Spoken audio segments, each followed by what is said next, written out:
فاضل كفيل شوف بيدي جبت مهرة ولا عندي الولوف كفيل شوف مو للوداع حضنت بس روح خويا كفيل شوف جاي اجمع عيالي ولاكم قلب خوف 5 सफ़र शहादत है उस बीबी की जिसको बाबा के जाने के बाद हमेशा मारा गया। कभी बाबा का सर मांगने पे मारा गया तो कभी किसी चीज़ पे मारा गया। उस बीबी की मजलिस है और बैनुल हरमैन के मनाजिर हैं। हरम की जानिब से बैनुल हरमैन में मजलिस का इनकाद किया गया है। ये आप देख सकते हैं, सारे छोटे बच्चे यहाँ पे बैठे हैं और अजीब क़यामत का मंज़र है। ना मुझसे कुछ बोला जा रहा है और ना कोई लफ्ज़ जहन में आ रहे हैं कि क्या बोलूँ। مو إلا أنت ترجع أندلك رجانا وادعك خاف الأخوت نظرة وتشوف ما ظهره حتى المصيبة يكسر بس أنا راح أجبره بس أنا راح أجبره أبو فاضل كفيل شوف بيدي جبت مهرة ولا عندي الولوف كفيل شوف مو للوداع حضنت بس روح خويا كفيل شوف جاي اجمع عيالي ولاكم قلب خوف كفيل شوف بس تسألي على جدامي اسأل على الشفوف بس تسألي على جدامي اسأل على الشفوف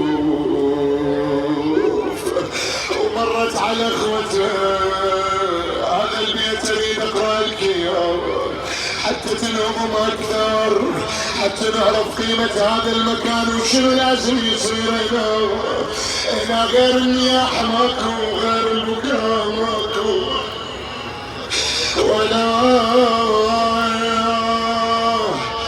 مروا بمولاتي زينب والعيال على العلقمي شافت مولاي ابو فاضل قالت لاخويا ابو فاضل في العلم ليش مولاتي زينب تقول حتى يهز ايدي عريس مش بيا صح بس اختلف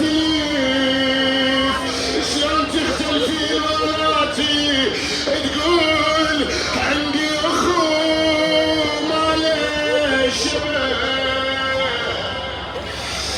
ما التفت القى خيم لو ما يعاين مشيتي شي حركب عينه السم صيح وياي بين حرمي مولاي سيد الشهداء وابو فاضل الحجايه الحجايه وزينبا وزينبا وزينبا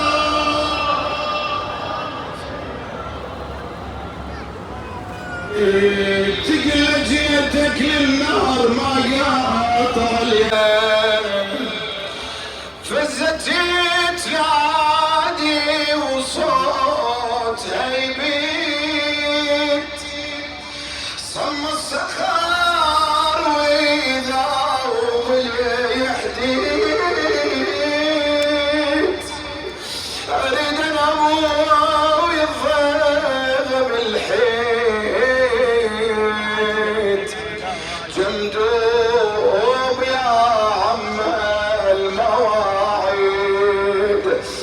تسمع صوتي. رقية يا رقية، رقية يا رقية. هاي صوت عليك الحسين واخيها ابو الفضل. عون بكي يزيد لما بجاهل صار لهويك،